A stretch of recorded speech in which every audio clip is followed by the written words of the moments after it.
Very good evening to you traders. This is Mark, and you know what? We are in the thick of summer trade. Volume is so low across the board.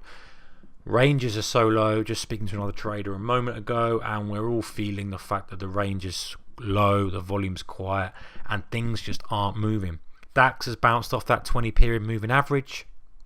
A little dip up from there. Let's bring it on to see where we are. And you know, you'd expect it probably to drift up higher because the volume is so low. So unless we get a catalyst to that, that's what I'm expecting. Although I'm not going to put my money where my mouth is on that. Yeah, and I'm still watching that 100 level. Keeps flirting with it, but again, look at the range, so low. Volume so low as well, and this is the story across the board, guys. Not a lot is happening. We had that spike on crude oil that we discussed in yesterday's video. It was kind of a double bottom around after the morning push lower.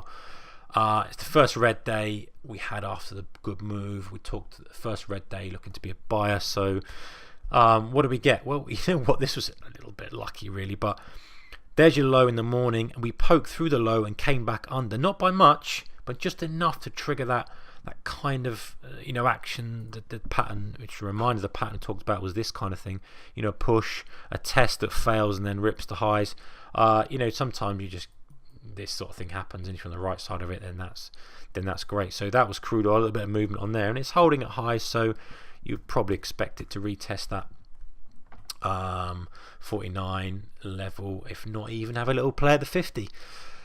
Stock wise on the watch list, Best Buy was up 20% and it's flagging at highs. They may offer an opportunity in the afternoon to buy a breakout, but even though it is a news story stock, even though it's an earnings play, the range is so poor. I don't even think I can bring myself to pull the trigger on that, even if we do get a setup. But it's the classical type of pattern that, even if you're not trading it, it's to look at and see, okay, gap up, drive higher, flag, consolidation, maybe a little retest at lows and then a revisit.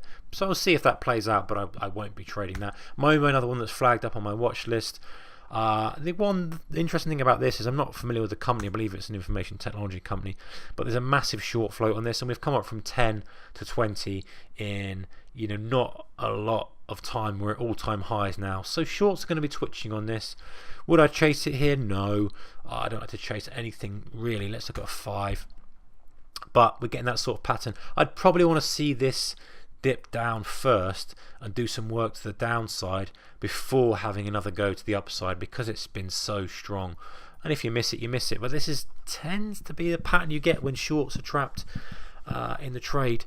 Nothing really else exciting. Mobileye, which is one of my longer term favorites. It's a good trading stock.